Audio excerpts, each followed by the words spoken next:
નમસ્કાર, આપની સાથે હું છું ભાગ્યશ્રી પટેલ. આપ જોઈ રહ્યા છો ગુજરાત પ્લસ. નીટ પેપર લીકનો મુદ્દો હજી દેશ ભૂલ્યો નથી. ત્યાં ગુજરાતમાં ફરી એક વખત પરીક્ષા વ્યવસ્થાની વિશ્વસનીયતા ઉપર સવાલો ઊભા થયા છે. જામનગરની ગુજરાત આયુર્વેદ યુનિવર્સિટીની BA-MS ત્રીજા વર્ષની શલ્યતંત્ર એક પરીક્ષામાં વોટ્સએપ પર વાયરલ થયેલા IMP પ્રશ્નોમાંથી મોટાભાગના પ્રશ્નો પરીક્ષામાં પૂછાયા હોવાના દાવાઓ બાદ સમગ્ર રાજ્યમાં ચર્ચાએ હવે જોર પકડ્યું છે. આક્ષેપો બાદ યુનિવર્સિટીએ 3 સભ્યોની ઉચ્ચ સ્તરીય તપાસ સમિતિની રચના કરી છે. તો બીજી તરફ રાજકારણ પણ ગરમાઈ ગયું છે. વિરોધ પક્ષ સરકાર ઉપર સવાલો ઉઠાવી રહ્યું છે, ત્યારે સરકાર અને યુનિવર્સિટી તપાસના અહેવાલની રાહ જોવાની વાત કરી રહ્યા છે. પરંતુ સૌથી પહેલા આ સમગ્ર વિવાદ ઉપર ગુજરાત આયુર્વેદ યુનિવર્સિટીના કાર્યકારી કુલપતિ નરેન્દ્ર જૈને આખરે શું સ્પષ્ટતા કરી છે તે પણ સાંભળવું એટલું જ જરૂરી છે. તો આવો સાંભળીએ પહેલા कि नरेंद्र जैन ने शू कहूँ छे आ बाबतने लईने। के आधार पे हमने तपास कमेटी सौंपी है और ये एग्जाम जो है 17 जुलाई से लेकर 31 जुलाई तक चलने वाली है। तो विद्यार्थियों के हित को ध्यान में रखते हुए कितने विद्यार्थी इसके साथ जुड़े हुए हैं, कितने नहीं जुड़े हुए हैं, इसको ध्यान में रख के जो है यूनिवर्सिटी अपना एक्शन लेगी, जिसके अंदर तपास इंक्वायरी कमेटी बनाई है हमने, जिसमें 3 अधिकारी हैं, 2 प्रिंसिपल लेवल के हैं और 1 एसोसिएट प्रोफेसर लेवल के हैं। तो चूंकि यूनिवर्सिटी पारदर्शिता और निष्पक्षता के लिए स्थापित अपने ख्यातनाम है, विश्व विख्यात है कि परीक्षा के संबंध में कोई पण प्रकार की जो है बेदरकारी नहीं चलाती है। इसलिए जो भी इसके अंदर पकड़े जाएंगे, विद्यार्थी हो या शैक्षणिक स्टाफ हो या कर्मचारी हो, उनके खिलाफ यूनिवर्सिटी के नॉर्म्स और एक्ट के तहत, इसके अलावा पुलिस के अंदर FIR तक करने की हमारी पूरी तैयारी है। ચોક્કસ આના સંદર્ભમાં આજે થોડી પ્રાથમિક માહિતી મળી છે અને જામનગર આયુર્વેદિક યુનિવર્સિટીમાં શલ્ય વિભાગનું પેપર ફૂટ્યું હોય એવી પ્રાથમિક માહિતી છે અને ત્યાંના ડાયરેક્ટરશ્રીએ પણ આની તપાસ કરવા માટેની ખાતરી આપી છે. પરંતુ ગુજરાત સરકાર દ્વારા 2023માં જ આ પ્રકારની કોઈ પણ ઘટના, પછી એ પેપર કાઢનાર પ્રોફેસર હોય કે યુનિવર્સિટીના કોઈ કર્મચારી હોય કે કોઈ પણ વિદ્યાર્થી હોય, એની સામે કડકમાં કડક કાર્યવાહી થઈ શકે એ પ્રકારનો ગુજરાતમાં કાયદો બનેલો છે અને એમાં 10 લાખથી 1 કરોડ સુધીની સજા થઈ શકે છે, પેનલ્ટી થઈ શકે છે અને સાથે સાથે 3 વર્ષથી 10 વર્ષ સુધીની પણ જેમાં સજાનું પ્રોવિઝન છે.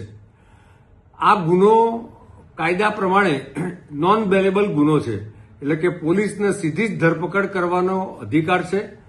હું એવું માનું છું કે બધા જ લોકોએ વિદ્યાર્થીઓના હિતમાં આ પ્રકારના લોકોને ઉઘાડા પાડવા જોઈએ અને કડકમાં કડક સજા કરવી જોઈએ. આ વિષય, આ પ્રકારના સામાજિક દૂષણોનો વિષય એ રાજનીતિથી ઉપર ઉઠીને એક વિદ્યાર્થીઓની કારકિર્દી બાબતનો ઇસ્યુ છે. તો એને વિદ્યાર્થીઓના સંદર્ભમાં જ વિચારવું જોઈએ અને સરકાર પણ કડકમાં કડક સજા કરશે એવી ખાતરી આપું છું. કોંગ્રેસ રાજકારણ કરી રહ્યું છે, તો રાજકારણ કેટલું યોગ્ય?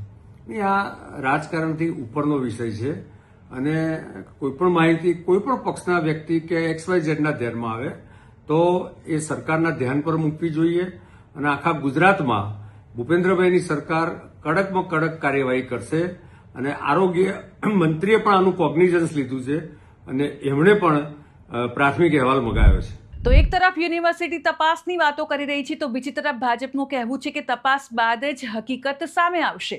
જ્યારે વિરોધ પક્ષ આ મુદ્દે સરકારને સીધી જવાબદાર ઠેરવી રહી છે. આખરે સવાલ એ છે, શું આ માત્ર રાજકીય આક્ષેપ પ્રત્યે આક્ષેપ છે કે પછી ખરેખર પરીક્ષા વ્યવસ્થામાં કોઈ ગંભીર ખામી છે?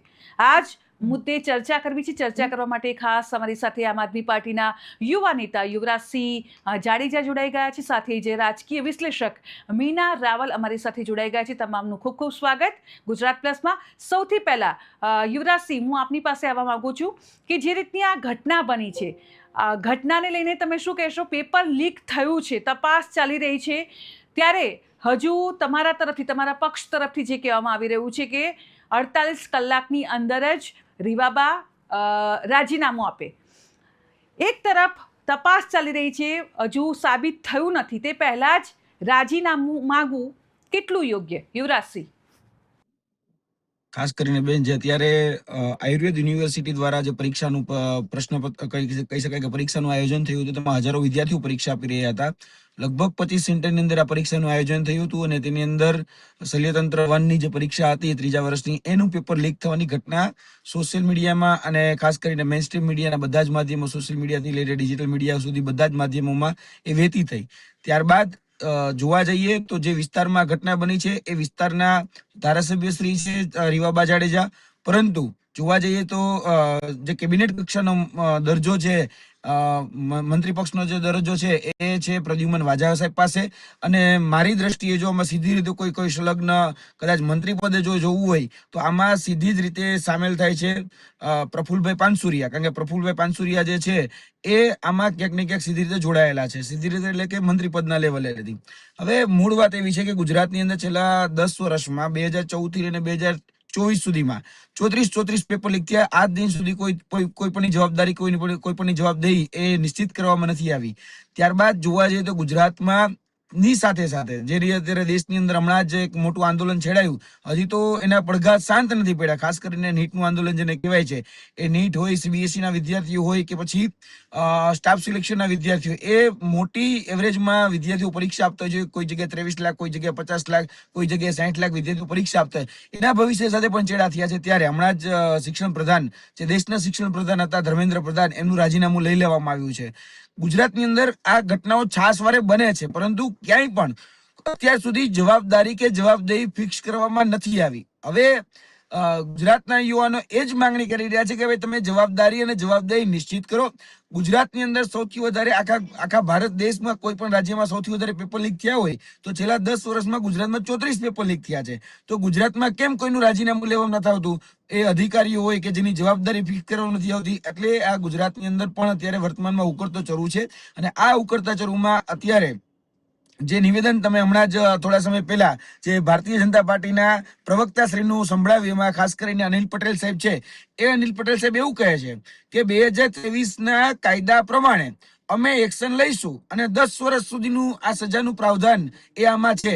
તો માનનીય અનિલ પટેલ સાહેબને પણ તમારા માધ્યમથી ભાગ્યશ્રીબેન કહેવા માંગુ છું કે આ પેપર છે એ યુનિવર્સિટીનું છે અને તમે જ એટલે કે તમારી જ ભારતીય જનતા પાર્ટીએ અને કોંગ્રેસે બે ભેગા મળી આ યુનિવર્સિટીને આ પેપર લીકેજનો જે કાયદો બનાવવામાં આવ્યો ને, એ કાયદો બનાવવામાં આવ્યો ત્યારે એને બાકાત કરી દીધું છે. એટલે બોર્ડ એક્ઝામ પણ એમાં ઇન્ક્લુડ નથી અને કહી શકાય કે યુનિવર્સિટીની પરીક્ષાઓ પણ ઇન્ક્લુડ નથી. ફક્ત સ્પર્ધાત્મક પરીક્ષાઓના પેપર ફૂટે એમાં જ આ કાયદો લાગુ પડવાનો છે. હવે આ અત્યારે એવું કહેવાય રહ્યું છે, તમે પણ એની વાત કરતા હતા કે તપાસ ચાલુ છે, જે ભાજપના લોકો પણ કહી રહ્યા છે સતત કે ભાઈ તપાસ ચાલુ છે, તપાસના અંતે અમે શું કઈ કહેશું. દર વખતે કોઈ પણ ઘટના ઘટે, ગંભીરા બ્રિજ તૂટે તોય કહેવાનું તપાસ ચાલુ છે, પેપર લીક થાય, પેપર ફૂટે તોય કહેવાનું તપાસ ચાલુ છે. એટલે દરેક વખતે તપાસના નામે તરકટ, તપાસના નામે નાટક, તપાસના નામે પોતાના મળતિયાનો કઈ રીતે બચાવવા, તપાસના નામે ભીનું કઈ રીતે સંકલવું, આના સિવાય બીજું કોઈ તપાસનું કામ નથી. જી, આપ જ્યારે પણ આવતા હો છો મીડિયા સમક્ષ ત્યારે ક્યાંક ને ક્યાંક પુરાવા હોય ત્યારબાદ તમે મીડિયા સમક્ષ ઘટસ્ફોટ કરતા હો છો. આ બાબતને લઈને યુવરાજસિંહ પાસે કયા મહત્વના પુરાવા? મારી પાસે હાલ એવો કોઈ મહત્વના પુરાવા નથી. તમારી જે સ્ક્રીન ઉપર જે સ્ક્રીનશોટ વાયરલ થઈ રહ્યો છે, જેમાં જે 11 પ્રશ્નો છે એ બેઠે 11 પ્રશ્ન પ્રશ્નપત્રમાં પૂછાયા છે, એ જ છે. તમારા જેવા પ્રતિષ્ઠિત મીડિયા માધ્યમો છે એના દ્વારા જ માહિતી મળી છે. મારી પાસે આના કોઈ ઇન્ટરનલ ડેટા નથી, એટલે કે મારી પાસે કોઈ ઇન્ટરનલ પુરાવા નથી આની જોડે. પરંતુ મને એટલી ખબર છે કે આ મોડસ ઓપરેન્ડી છે એ કોઈ નવી નથી. હમણાં થોડા સમય પહેલા, આજથી 2 વર્ષ પહેલા HNGU ની અંદર પણ પેપર લીક થયું હતું, ત્યારે પણ આ મોડસ ઓપરેન્ડી જોવામાં આવી હતી. થોડા સમય પહેલા સૌરાષ્ટ્ર યુનિવર્સિટીનું બીકોમનું પેપર લીક થયું હતું, ત્યારે પણ આ જ મોડસ ઓપરેન્ડી જોવામાં આવી હતી. થોડા સમય પહેલા એટલે કે વધીને વધારે હજી કદાચ 1 જ વર્ષ થયું છે, MKBU મહારાજા કૃષ્ણકુમાર ભાવનગર યુનિવર્સિટી, તેની અંદર BBSM 5 નું પેપર લીક થયું હતું, બીકોમનું પેપર લીક થઈ ગયું, ત્યારે પણ આ જ મોડસ ઓપરેન્ડી કે વિદ્યાર્થીઓને સવારે મોબાઈલમાં તમામ પ્રશ્નો મળી જાય અને બપોર પછી એને પરીક્ષા આપવા જવાની હોય, પછી કહી દેવામાં કે આટલા પ્રશ્નો છે એ તમારે કરીને જવાના છે, કે અથવા આની કાપલીઓ બનાવીને તમારે જવાનું છે. એટલે આ મોડસ ઓપરેન્ડી બહુ જૂની છે. હવે ખરેખર આની ઉપર કામ થવું જોઈએ. મને વાંધો ત્યાં છે ભાગ્યશ્રીબેન કે આપણે છે ને કાયદો બનાવી દઈએ છીએ, પણ કાયદાનું ઇમ્પ્લિમેન્ટેશન, જેને અમલીકરણ કહેવાય ને, એ અમલીકરણ નથી કરી શકતું. 2023માં કાયદો બની ગયો, 2023માં કાયદો બન્યા પછી અત્યાર સુધીમાં જોવા જઈએ તો આ છઠ્ઠું પેપર લીક થયું છે કાયદો બનાવ્યા પછી. આ કાયદો બનાવ્યા પછી છઠ્ઠું પેપર લીક થયું છે. હજી સુધી કાયદા આપણે હમણાં જ દેશના પ્રધાનમંત્રી સાહેબ એવું કહેતા હતા કોઈ ચમરબંધીને છોડવામાં નહીં આવે, ફાસ્ટ ટ્રેકની અંદર આ કેસ ચાલુ કરી દેવામાં આવશે અને જે પણ પેપર લીકેજના જે માફિયા હોય છે એને કડકમાં કડક સજા કરીશું. આ બેનરો ઉપર ભાષણોમાં આ વાત સારી લાગે, પણ વાસ્તવિક રીતે ક્યાં છે? ધારો કે હું તમને એક એક્ઝામ્પલ આપું છું.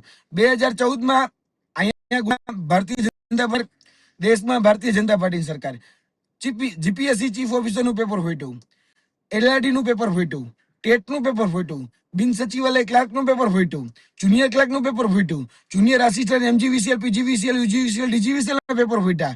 ટોટલ સૌરાષ્ટ્ર યુનિવર્સિટીના ટોટલ 8 પેપર ફૂટ્યા, એચએનજીયુ યુનિવર્સિટીના 9 પેપર ફૂટ્યા, મહારાજા કૃષ્ણકુમાર યુનિવર્સિટીના 3 પેપર ફૂટ્યા, જે અમદાવાદ સ્થિત ગુજરાત યુનિવર્સિટી છે એ ગુજરાત યુનિવર્સિટીના 5 પેપર ફૂટ્યા. આટલા પેપર ફૂટ્યા. ચલો હું એમ કહું છું, તમે એમ કીધું કે નીટના પેપર પછી આપણે કડક કરીશું. ભૂતકાળમાં થઈ ગયું શું? 2014માં પેપર ફૂટ્યું જીપીએસસી ચીફ ઓફિસરનું. આજ દિન સુધીના કોઈ પણ જે આરોપી છે ને જેલની સળિયા નથી જોયા, એને કોઈ પ્રકારની સજા નથી થઈ. એટલે મારો ખાલી કહેવાનો ભાવ ઈ જ છે કે આમાંથી આપણે બોધપાઠ લઈ અને કમસે કમ બંધ થાય એના માટેની કોન્ક્રીટ કામ કરવું જોઈએ. ખાલી વાતાની લીપાપોતીથી આ નહીં ચાલે બેન. જી બિલકુલ બિલકુલ. આ સાથે જે રાજકીય વિશ્લેષક મીનાબેન પણ જોડાઈ ગયા છે. મીનાબેન, આ સમગ્ર જે મામલો છે તેને કઈ રીતે તમે જોઈ રહ્યા છો? કારણ કે વિદ્યાર્થીઓનો હવે વિશ્વાસ તૂટી રહ્યો છે. નમસ્તે બેન. આ બહુ જ ગંભીર અને મહત્વનો મુદ્દો છે. એટલે પહેલા જે હું કહી રહી છું ને એ જ કહી રહી છું કે વિદ્યાર્થીઓના ભવિષ્ય સાથે ચેડા ન થવા જોઈએ. વિદ્યાર્થીઓ જ આપણા દેશનું ભવિષ્ય છે અને એનું ભવિષ્ય બગાડવાના ગંભીર મુદ્દા પર એના ગંભીર પગલા લેવા જોઈએ અને એ લોકોનું જે મોરલ તૂટી રહ્યું છે એ ના તૂટવું જોઈએ. એટલે આ બધો જ સમગ્ર મામલો જે કંઈ થયો છે દિલ્હીમાં અને જે અહીંયા એ 100% ખોટો જ છે. આવું ન જ થવું જોઈએ અને એના ઉપર કાયદેસર કાર્યવાહી થવી જોઈએ. પહેલી પ્રતિક્રિયા મારી આ. હવે બીજી વાત છે ભાગ્યશ્રીબેન કે આ જે વિદ્યાર્થીઓના પેપર ફૂટવાના જે કંઈ ઘટનાઓ ઘટી, હવે એનું આમ ખરેખર જોઈએ ને તો આ એક મુદ્દો તો છે જ કે જે આ ન થવું જોઈએ અને થયું અને વારંવાર થાય છે એ પણ હકીકત છે. હવે આમાં કેવું થાય છે કે આમાં જ્યારે મુદ્દાને ભટકાવી દેવામાં આવે ત્યારે દુઃખની વસ્તુ બની જતી હોય છે. મુદ્દાને જ્યારે ભટકાવી દેવામાં આવે કોઈ પણ પક્ષે, સત્તા પક્ષ હોય કે વિપક્ષ હોય, વિપક્ષ માટે ઘણા સમય પછી આ એક એવો મુદ્દો હાથમાં આવ્યો છે કે જેના લઈ અને એ સરકાર પર આંગળી કરી શકે છે. વસ્તુ એ છે કે જે જંતર મંતરમાં થયું એ વસ્તુ મુદ્દો હતો, પણ એની સાથે સાથે જે પ્રવૃત્તિઓ થઈ એ ખોટી થઈ. એટલે સમાધાન તરફ જવું જોઈએ. વિપક્ષના જે કઈ નેતાઓ છે એમણે વિદ્યાર્થીના જે કઈ મુદ્દાઓ છે એને મુદ્દા પૂરતા મર્યાદિત રાખવા જોઈએ. બાકી તમે આખું વાતાવરણ જ બદલી નાખો, વાતાવરણ જ એનો રાજકારણ રોટલા શેકવા માંડાય તો એ વસ્તુ મને યોગ્ય નથી લાગતી અને વિદ્યાર્થીઓ માટે પણ યોગ્ય નથી.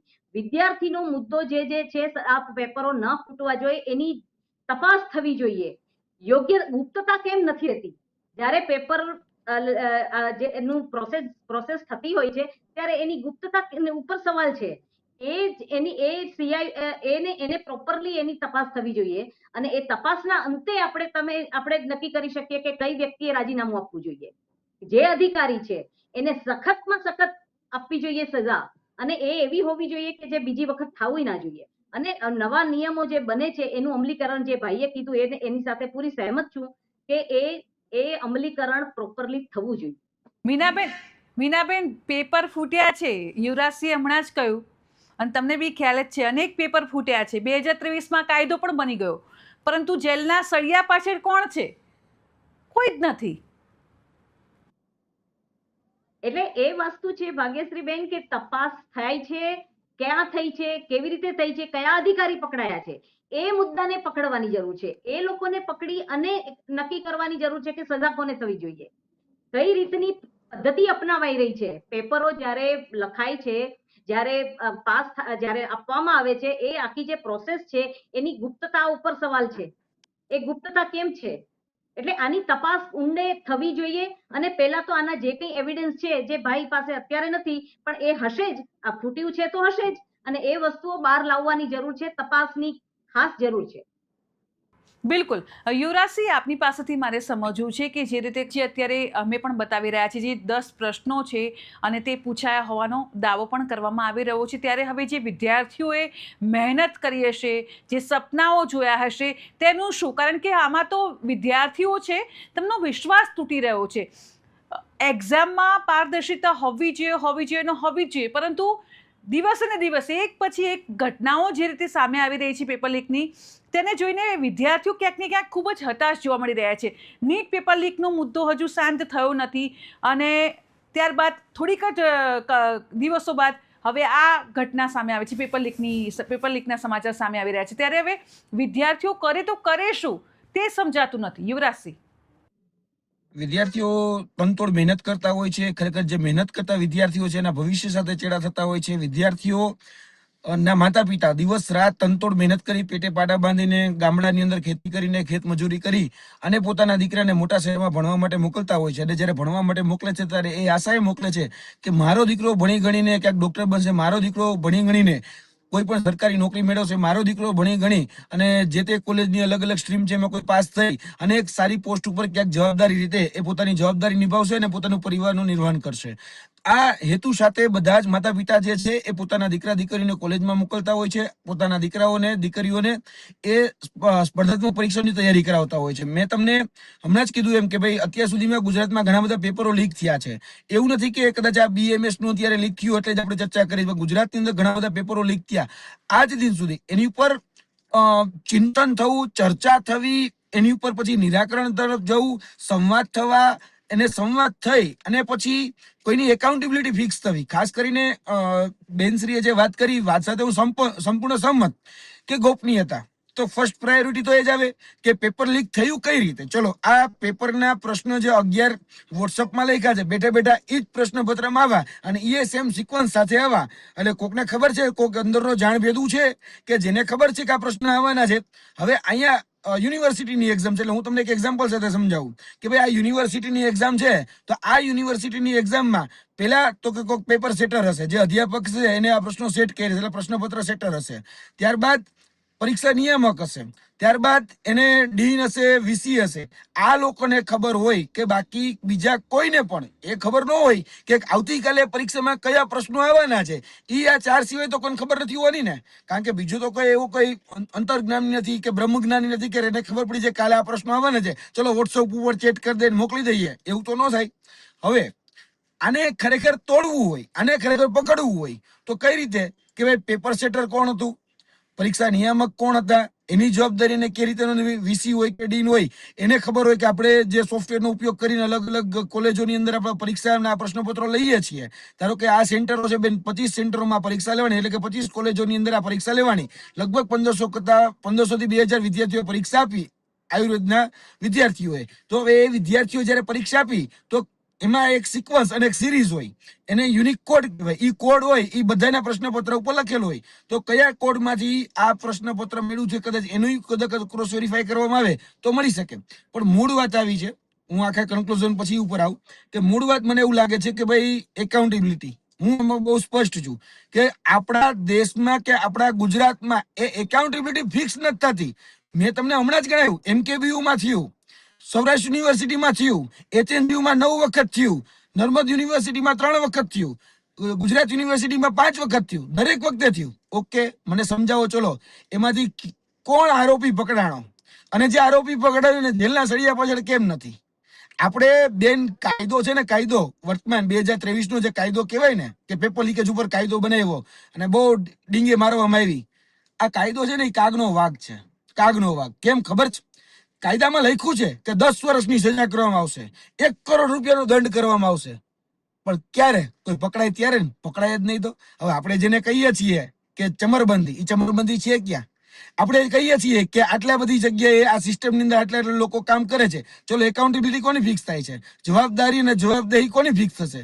કાલે સવારે તમે એમ કહી દેશો સોશિયલ મીડિયામાં 100 ભાઈએ વાયરલ કરી દીધું તો એનાથી શું થઈ જવાનું? એ આવ્યું ક્યાંથી અને કોના દ્વારા એ મોકલવામાં આવ્યું એ તો કોઈક દિવસ સામે આવે. મેં આજ દિન સુધી કોઈ જેલના સળિયાની પાસે નથી, ત્યાં વાંધો છે.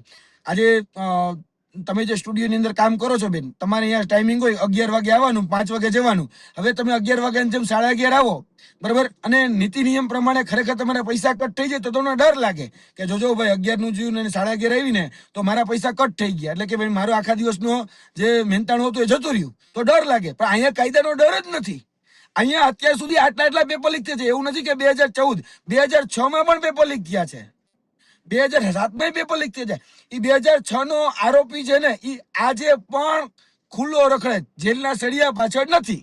હવે તમે વિચારો 2006, હવે પ્રોત્સાહન મળે કે ભાઈ કાંઈ ન થાય. જો જેને 2014 માં જીપીએસસી નું પેપર ફોડ્યું હતું ને એ જ વ્યક્તિ 2016 માં પેપર ફોડે છે. 2016 માં જેને એલઆરડી ગ્રામ પંચાયત તલાટી નું પેપર ફોડ્યું ને એ જ વ્યક્તિ 2019 માં બિન સચિવાલય ક્લાર્ક નું પેપર ફોડે છે. જેને બિન સચિવાલય ક્લાસ સાથે જેના તાર જોડાયેલા હતા એ જ વ્યક્તિ અને એ જ સંસ્થા બરોડાની સ્ટેકવાઇઝ ટેકનોલોજી એ જ 2022 માં આવીને પેપર ફોડે છે. કેમ? કારણ કે બેખોફ, બેલગામ, કઈ ચિંતા કરવાની જરૂર નથી, કાયદો કોઈનું કામ કરતું નથી. આપણે ખાલી 5 મિનિટ મોડા જઈને જો પગાર કપાતો ને આપણે ડર લાગતો હોય ને, તો અહીંયા તો કાયદાનો ડર જ નથી. કોઈને ખબર છે કે આમાં કઈ જેલ નથી થઈ જવાની, આમાં કઈ આપણે કઈ ખોટું નથી થઈ જાય. એટલે બે લગામ થઈ ગયું છે બધું, અને બે લગામ થઈ ગયું છે ને વાંધો ત્યાં છે. એટલે કોઈ એકાઉન્ટેબિલિટી, કોઈની પારદર્શિતા કે ફિક્સ નથી થતી. બિલકુલ. એટલે યુવરાજસિંહની એ વાતથી તો હું સહેમત છું જ મીનાબેન કે આપણે કાયદાનો ડર તો અહીંયા કોઈને છે જ નહીં. કારણ કે આપણે ભૂતકાળમાં પણ જોયું છે, નાની નાની માછલીઓ પકડાઈ જતી હોય છે, મોટા માછલા તો જેસે તેની સ્થિતિમાં જ હોય છે. મોટા માછલાઓ ક્યાંય પકડાતા જ નથી. ને આપણે ત્યાં ખૂબ સરસ શબ્દ છે, ચમરબંધીને છોડવામાં નહીં આવે. પણ ચમરબંધી સાહેબ પકડાય છે ક્યાં? તે સૌથી મોટો પ્રશ્ન મીનાબેન. જો એવું છે, વાત તમારી 100% સાચી છે, ભાઈની વાત પણ સાચી છે કે જેટલા પણ આ પેપર ફૂટવાની વાત સાથે રિલેટેડ આમ જુઓ તો ક્રાઇમનો રેટ જે રીતે વધી રહ્યો છે, જે રીતના થઈ રહ્યું છે, એમાં પણ કોઈ જાતનો ડર નથી રહ્યો, કાયદાનો ડર નથી રહ્યો. અને એના કારણે કે દિવસે ને દિવસે આ બધી વસ્તુઓ વધતી જાય છે. પણ દરેક મુદ્દા અને દરેક પરિસ્થિતિ, દરેક વસ્તુની પાછળના કારણો, એની તપાસ, એની રિયાલિટી કંઈક અલગ હોય છે. અને આ બધી બાબતો જ્યારે વારંવાર થતી હોય છે ત્યારે એના માટે યોગ્ય તપાસ અને યોગ્ય સજા થવી જ જોઈએ. અને એ માટે વિદ્યાર્થીઓની સાથે આપણે બધા છીએ. મીડિયા તરફથી પણ એટલો બધો એને સપોર્ટ રહ્યો છે, પણ સરકાર આ બાબતમાં એ ફેલ છે, એ સ્પષ્ટ છે. પણ એક વસ્તુ બીજી પણ છે કે આપના માધ્યમથી હું એક ખાસ કહેવા માંગુ છું કે વિદ્યાર્થીના મુદ્દા, પેપર ફૂટવું ના ફૂટવું જોઈએ, સરકારને સામે માગણી કરવી, આ આટલી જ વસ્તુ પૂરતી રહે તો હું આશા રાખું છું કે ચોક્કસ વિદ્યાર્થીઓને ન્યાય બહુ જલ્દી મળે. કારણ કે જ્યારે મુદ્દાઓ ભટકી જતા હોય છે ભાગ્યશ્રી, ત્યારે ન્યાયની વાત થતી નથી હોતી. બરાબર છે, ન્યાય મળતો નથી હોતો. કારણ કે પછી એમાં એટલી બધી વસ્તુઓ બીજી નીકળવા માંડે છે કે આખી વાત જ ડાયવર્ટ થઈ જતી હોય છે. એટલે આપણે આશા રાખીએ કે આ મુદ્દાને વિપક્ષ આ રીતે જ પકડી રાખે અને મુદ્દા સાથે જ સરકાર સામે એમના પ્રયત્નો રહે, તો એ વિદ્યાર્થીઓને ન્યાય મળી શકે. બિલકુલ. યુવરાજસિંહ, મારે આપની પાસેથી એ સમજવું છે, તમારા તમામ આમ આદમી પાર્ટીના નેતાઓ ખૂબ જ આક્રમક મૂડમાં જોવા મળી રહ્યા છે. ગોપાલ ઇટાલિયા હોય, બ્રિજરાજ સોલંકી હોય કે પછી સુદાન ગઢવી હોય, તમામ નેતાઓ ખૂબ જ આક્રમક મૂડમાં જોવા મળી રહ્યા છે.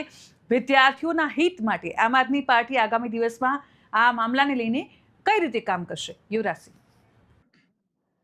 ખાસ કરીને બેને જે વાત કરી ને, બેનની વાત સાથે હું સહમત છું કે ન્યાય નીતિ સૌ ગરીબને મોટાને સૌ માફ, વાગે માર્યો માનવી એમાં શું ઇન્સાફ, એના જેવી વાત છે. ગુજરાતની અંદર જે ન્યાયની જે વ્યાખ્યા છે ને, એ ન્યાયની વ્યાખ્યા બહુ નાના લોકો માટે કાયદાનો ડર ને બધું બતાવવામાં આવે છે. આજે ગુજરાતની અંદર બેન તમે પણ જોયું હશે કે દારૂ બંધો છે, તમે પણ જાણો છો. આજે એવી એક પણ જગ્યા નથી ગુજરાતની કે જ્યાં હોમ ડિલિવરી દારૂ ન થતો હોય. વર્તમાનમાં જે કાયદાઓ છે, આ કાયદાઓ પેપર લીકેજ ઉપરના કાયદા હોય કે બીજા અન્ય પણ જે પણ કાયદાઓ છે, એ કાયદાઓનો ડર એ ત્યારે જ લોકોને રહે કે જ્યારે એ કાયદો વધારે મજબૂત બને. એટલે મારી એવી પ્રયત્ન કે મારો વ્યક્તિગત રીતે હંમેશા એ અભિપ્રાય રહે છે કે કાયદો છે ને તો કાયદાનું અમલીકરણ યોગ્ય રીતે થવું જોઈએ. ભવિષ્યમાં પેપર ન ફૂટે, અત્યાર સુધી જે ફૂટ્યા છે એની પર નક્કર કાર્યવાહી થાય અને જે પેપરો ભવિષ્યમાં ન ફૂટે એના માટે કાયદોનો ડર, ધારો કે અત્યારે કોઈ પણ પકડાય જેને આ પેપર લીકેજની સાથે સંકળાયેલો હોય તેની પર કડકમાં કડક સજા થાય, કડકમાં કડક દંડ થાય, તો બીજી વખત પેપર કોઈ ફૂટતા પહેલા 10 વખત વિચાર કરશે. એટલે એ પ્રકારની આખી કાર્યપ્રણાલી ઊભી થવી જોઈએ. એ વિધાનસભા હોય, એ સંસદ સભા હોય, અને એની ઉપર અમલીકરણ કઈ રીતે થઈ શકે એની ઉપર ચર્ચા થવી જોઈએ, હેલ્ધી ડિસ્કશન થવી જોઈએ. ખાલી હુશાતુશી વાળી વાતો કે બીજી રીતે બેને જે રીતે વાત કરી કે હેલ્ધી રીતે આની ચર્ચાઓ થઈ અને આ ચર્ચાઓના માધ્યમથી એ જે તાર્કિક બાબતો મૂકી શકાય, તો મને એવું લાગે છે કે લોજિકલ જો આર્ગ્યુમેન્ટ હશે ને તો આનું નિરાકરણ શક્ય છે. પણ લોજિકલ આર્ગ્યુમેન્ટ અત્યારે કદાચ ગુજરાત હોય કે ભારત દેશ હોય એમાં થતી નથી એટલી બધી. લોજિકલ આર્ગ્યુમેન્ટને અસ્થાન છે અત્યારે, કદાચ મને એવું લાગે છે. લોજિકલ આર્ગ્યુમેન્ટ થવી જોઈએ, પુરાવા ઉપર વાત થવી જોઈએ, જે રીતે તપાસ હોય તો તપાસ ઝડપથી પતવી જોઈએ. પછી એવું ન હાલે કે પછી 2006 પેપર લીક થયું તો 2026 સુધીની તપાસ જ ચાલશે, એવું નહીં. તમે આજે તપાસ કમિટી છે તો તપાસ કમિટીને ટાઈમ આપી દો કે 10 દિવસની અંદર તમારે તપાસ કરીને અમને દેવાના છે, મેક્સિમમ તો કે 20 દિવસ. એનાથી વધારે તમે ધારો કે કોઈ પણ ગુનો બને તો ગુનાની અંદર એફઆઈઆર થાય તો એફઆઈઆર પછી કેવું હોય કે ભાઈ મેક્સિમમ તમારે 90 દિવસની અંદર જે ચાર્જશીટ છે એ ફાઇલ કરી દેવાની. એટલે ગુનો જે બન્યો છે એને તમામ સાંઘિક પુરાવા એ તમારે ચાર્જશીટની અંદર મૂકી દેવાના. જો એ એમાં થઈ શકતું હોય તો આપણે તપાસમાં કેમ આટલી બધી વાર લગાડીએ છીએ? એટલે આ લોજિકલ પોઈન્ટ ઉપર અમને એવું લાગે છે કે એની ઉપર ચર્ચાઓ થાય. જ્યારે વિધાનસભાનું ચોમાસું સત્ર બેસે, વિધાનસભાના આગળના બીજા સત્રો આવે ત્યારે આની ઉપર ચર્ચાઓ કરી ઇમ્પ્લિમેન્ટેશન થાય. અને યુનિવર્સિટીઓના જે પેપર લીક છે ને મને એવું લાગે છે કે સૌથી ગંભીર મુદ્દો છે. કારણ કે અત્યારે પણ આ જે પેપરની આપણે ચર્ચા કરી છે યુનિવર્સિટીના પેપરની છે. કોંગ્રેસે 2000 ને આઈ થિંક જ્યારે અર્જુનભાઈ મોઢવાડિયા હતા વિપક્ષમાં, કોંગ્રેસમાં હતા, ત્યારે એને જ એવો પ્રસ્તાવ કર્યો કે ભાઈ તમે આને યુનિવર્સિટીને બાકાત કરી નાખો. ભાઈ શા માટે યુનિવર્સિટીને બાકાત કરવામાં આવી કોઈને ખબર છે? હું કહું તમને, કારણ કે મોટા ભાગની જે કોલેજો છે ને મોટા ભાગની એ નેતાઓની છે. ભૂતકાળમાં કોંગ્રેસના નેતાઓની, વર્તમાનમાં ભાજપના નેતાઓની. એટલે એને કોંગ્રેસમાં આ પેપર લીકેજના કાયદામાંથી એ કોલેજોને બાકાત કરી દીધી, યુનિવર્સિટીને બાકાત કરી દીધી. ખરેખર એને દાયરામાં લાવવાની હતી. જેમ આપણે લોકાયુક્ત લાવ્યા કે લોકપાલ લાવ્યા તો દાયરામાં લાવ્યા. આપણે તો જે કાયદો બનાવીને એમાંથી બધાને મુક્ત કરી દઈએ છીએ, એવું ન થવું જોઈએ. અહીંયા કાયદાનો સકંજો બધા માટે એક સરખો કસાવવો જોઈએ કે ભાઈ તમે બોર્ડનું પેપર ફોડો તોય તમને સજા છે, યુનિવર્સિટીનું પેપર ફોડો તોય તમને સજા છે, અને સ્પર્ધાત્મક પરીક્ષાનું પેપર ફોડો તોય તમને સજા છે. આ પ્રકારનો કાયદાનું નિર્માણ થવું જોઈએ જેથી કરીને આનું નિરાકરણ આવી શકે. યસ યુવરાજસિંહ, તમે ચાર્જશીટની વાત કરી, પણ ચાર્જશીટ પણ આપણે એ જ રીતે પારદર્શિતા સાથે ફાઇલ થવી પણ જરૂરી છે. જે છે ચાર્જશીટના આધારે જ ન્યાય મળતો હોય છે. જજ સાહેબ એ રીતે જ નિર્ણય કરતા હોય છે. તો ચાર્જશીટ પણ એક મહત્વનો કહી શકાય કે ભાગ ભજવતું હોય છે સમગ્ર મામલામાં. તો મારે એ બાબતે પણ ખાસ સ્પષ્ટીકરણ કરવું છે કે ચાર્જશીટ પણ યોગ્ય રીતે ફાઇલ થવી જોઈએ ને? ચાર્જશીટ પર ફાઇલ નથી થતી. તકલીફ ત્યાં પડે છે. આજે કોઈ પણ ધારો કે ઘટના ઘટે છે તો ઘટના ઘટ્યા પછી દરેક વખતે એવું એક આવી જાય છે કે ભાઈ એસઆઈટી ની રચના કરે છે, એસઆઈટી તપાસ કરે છે. હવે એસઆઈટી રહીને સ્પેશિયલ ઇન્વેસ્ટિગેશન ટીમ જેને આપણે કહીએ છીએ, એ એસઆઈટી છે ને વર્ષોના વર્ષો કાઢી નાખે છે. તપાસ. એ તપાસ નામનું તરકટ, તપાસ નામનું નાટક, તપાસના નામે પછી છેલ્લે એવું આવે કે 100 પુરાવા જે છે એ અમને મળી નથી રહ્યા, અથવા તો આ તપાસ બહુ આગળ નથી વધતી, એટલે અમે આ તપાસ જે છે એ દફતરે કરીએ છીએ. આ તપાસના નામે છે ને પછી એફઆઈઆર નથી થતી, અને એફઆઈઆર નથી થતી પછી ચાર્જશીટ નથી થતી. જો એફઆઈઆર થાય તો ચાર્જશીટ કરવી પડે. પછી ચાર્જશીટ જો બહુ નબળી કરવામાં આવે, એટલે કે સહયોગિક પુરાવા જો ઉમેરવામાં ન આવે તો પછી કોર્ટમાંથી એને જે રિલીફ હોય એ રિલીફ મળી જ જવાની છે. અને મોટાભાગના કિસ્સાઓમાં થાય એવું કે કાયદાના જે લોકો દાવપેચ જાણતા હોય છે એ કાયદાના દાવપેચથી કોર્ટમાં જઈ અને ઇન્ટરિમ રિલીફ બધી લઈ આવતા હોય છે. પછી કેસ તો કે ભાઈ વર્ષોના વર્ષો જતા રહે છે પણ કેસ નથી ચાલતો. એટલે ચાર્જશીટ તો થાય જો એફઆઈઆર થાય, પણ એફઆઈઆર જ ન થાય તપાસ એસઆઈટી કમિટી એનો રિપોર્ટ સબમિટ ન કરે, તપાસ કઈ રીતે, ટૂંકમાં એફઆઈઆર ચાર્જશીટ કઈ રીતે થવાની? યુવરાજસિંહ, મને સ્પષ્ટ જવાબ જોઈએ છે જે હું સવાલ હવે કરવા જઈ રહ્યું છું તેમાં. યુવરાજસિંહ એક યુવા નેતા છે, વિદ્યાર્થી નેતા છે. વિદ્યાર્થીઓ વચ્ચે તમે જાઓ છો, વિદ્યાર્થીઓ સાથે તમે વાતચીત પણ કરો છો. ત્યારબાદ હવે આમ આદમી પાર્ટીમાં તમે જોડાઈ ગયા છો, એટલે આમ આદમી પાર્ટીના નેતા તરીકેની પણ આપની ઓળખ થઈ ચૂકી છે. ત્યારે આપની પાસેથી મારે એ સમજવું છે કે મામલો ખૂબ જ ગંભીર છે. આપણે કહી રહ્યા હતા કે હવે પછી પેપર લીક થશે જ નહીં, પરંતુ ઘટના સામે આવી છે, પેપર લીક થયું છે અને તપાસ પણ ચાલી રહી છે. ત્યારે મારે આપની પાસેથી એ જાણવું છે કે આવનારા સમયમાં યુવરાજસિંહ માત્ર વિદ્યાર્થીઓના હિત અંગે વાત કરશે કે પછી રાજકારણ જ કરશે, એ સમજવું પણ ખૂબ જરૂરી છે, કારણ કે તમે હવે આમ આદમી પાર્ટી સાથે જોડાયેલો છો. ત્યારે હું એવું બહુ સ્પષ્ટપણે માનું છું કે ગુજરાતનો યુવાન છે એને રાજનીતિ સમજવી જ જોઈએ, કારણ કે રાજ્યશાસ્ત્ર 11-12 વાંચે પણ છે, સ્પર્ધાત્મક પરીક્ષામાં બંધારણ પણ વાંચતો હોય છે, આઈપીસી સીઆરપીસી એવિડન્સ એક્ટ જે છે એ પણ કાયદાની બુક તરીકે વાંચતો હોય છે. અને જો કાયદો સારી રીતે સમજતો હોય તો એને રાજકારણમાં પણ એ કાયદાનું ઇમ્પ્લિમેન્ટેશન કઈ રીતે થઈ શકે એના માટેના પ્રયત્નો કરવો જોઈએ. તમે વ્યક્તિગત મને પૂછ્યું છે તો હું પણ જવાબ આપી દઉં કે દિન 10ની અંદર જો આની પર યોગ્ય તપાસ થઈને કોઈ પણ બાબતમાં નિરાકરણ લાવવામાં નહીં આવે તો બધા જ વિદ્યાર્થીઓ જે છે એ વિદ્યાર્થીઓને સાથે રાખી અને ગાંધીનગરમાં ધરણા પ્રદર્શન કરવાની અમારી સંપૂર્ણ તૈયારી છે. હું સંવાદમાં માનનારો વ્યક્તિ છું, સંવાદથી સમાધાનમાં માનનારો વ્યક્તિ છું, એટલે જે પણ હશે એ સરકારને સંવાદથી સમાધાન લાવવાના પૂરેપૂરા અમારા પણ પ્રયત્નો રહેશે. આગળ જે દિશામાં લડતો ચાલવી જોઈએ એ દિશામાં પૂરેપૂરી અમારી તૈયારી છે. અત્યારે એવું કહેવામાં આવે છે કે તપાસ કમિટીની રચના કરી દીધી છે, 10 દિવસની અંદર રિપોર્ટ ફાઇલ કરશે. જોઈએ છીએ 10 દિવસની અંદર શું રિપોર્ટ ફાઇલ થાય છે. જો યોગ્ય એમાં વિદ્યાર્થીઓને ન્યાય નહીં મળે અને એવું લાગે છે કે વિદ્યાર્થીઓના ભવિષ્ય સાથે ચેડા થાય છે તો ગ્રાઉન્ડ ઝીરો ઉપર આવવાની અમારી સંપૂર્ણ તૈયારી છે. બિલકુલ. મીનાબેન, આપની પાસેથી અંતમાં એ સમજવું છે કે સરકાર અને વિદ્યાર્થીઓ આ બંને વચ્ચે હવે વિશ્વાસ જે કહેવાય ને એ વિશ્વાસની ક્યાંક ને ક્યાંક ખામી હવે જોવા મળી રહી છે. આ વિશ્વાસનું સેતુ હવે કોણ બનશે તે સમજાતું નથી. તેના માટે હવે સરકારે શું કરવું પડશે? મીનાબેન, પહેલી વસ્તુ તો એ છે કે વિદ્યાર્થીઓનો વિશ્વાસ તૂટ્યો, એ લોકોનું ભવિષ્ય જોખમાયું, આ બધી જ પરિસ્થિતિનું નિર્માણ થયું પેપર ફૂટવાથી. વાત સાચી છે, સરકારે હવે જે કહી રહ્યા છે એ કરવું પડશે અને બહુ જ વ્યવસ્થિત રીતે કરવું પડશે, કારણ કે વિદ્યાર્થીઓનો વિશ્વાસ છે એ પાછો જીતવો પડશે. એ લોકોમાં પાછું પરીક્ષા આપવા તરફ એનું વલણ આવવું જ પડશે, કારણ કે આ થવાથી ઘણા વિદ્યાર્થીઓને પરીક્ષા ભવિષ્ય બધું જ બનાવવા પાછળ એ નિરાશાવાદી થઈ ગયા હશે. એનું કેટલું બધું મોરલ તૂટ્યું હશે, કેટલા માતા પિતા અને કેટલા ઘરમાં કેટલું એ લોકોનું બધું આખું તંત્ર બગડી ગયું હશે. એટલે આને ધ્યાનમાં રાખી અને સરકારે આ બાબતના નિર્ણયો લેવા પડશે. અને બહુ પણ હું હજી એકને એક વસ્તુ વારંવાર કહીશ કે મુદ્દાનું સમાધાન તરફ જાય એ તરફ પક્ષ અને વિપક્ષની બંનેની રાજકારણ કર્યા વગર નીતિ હોવી જોઈએ, તો જ વિદ્યાર્થીઓને ન્યાય મળશે. નહીં તો જંતર મંતરમાં જે રીતના દ્રશ્યો સામે આવ્યા છે એવી જો પરિસ્થિતિ આપણા ગુજરાતમાં થાય તો પછી આ મુદ્દો ભટકાઈ જશે અને માત્ર રાજકારણ બનીને રહેશે. ઘણીવાર એવું ન થાય કે પ્રયત્ન આપણે મુદ્દાના સમાધાન માટે કરતા હોય અને એ રીતે મુદ્દો ભટકી જાય કે પછી એ મુદ્દાને બાનું બનાવી અને એનું સમાધાન ન આવે. બિલકુલ. યુવરાજસિંહ, વિદ્યાર્થીઓ પણ આપને જોઈ રહ્યા છે, વિદ્યાર્થીઓનો કોઈ સંદેશ કોઈ કહેવા માંગતા હોય તો?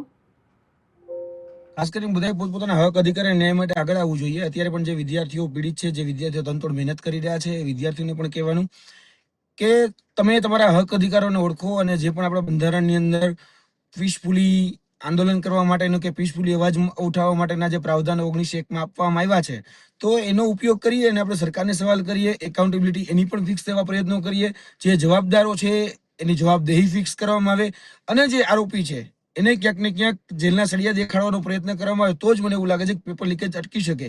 બાકી આવનાર દિવસોમાં આ ઘટનાઓમાં ખાલી તપાસના નામે ભીલનું ન વળી જાય એ ખાસ ધ્યાન રાખો, કારણ કે તપાસ SIT એટલે કે ભીલનું સંકેલો સમિતિ આ જે છે એ દરેક વખતે ભીનું સંકેલી નાખે છે. પછી જયારે મૂળ મુદ્દામાંથી ધ્યાન ભટકી જાય, હેડલાઇન બદલી જાય એટલે આ મુદ્દાઓ ભૂલી જતા હોય છે. મુદ્દો ભૂલાય નહીં અને સતત આનું સમાધાન આવે, આ બાબતોનું સમાધાન આવે, ભવિષ્યમાં પેપર લીક ન થાય એના માટેના તનતોડ મહેનત તમામ લોકોએ કરવા જોઈએ.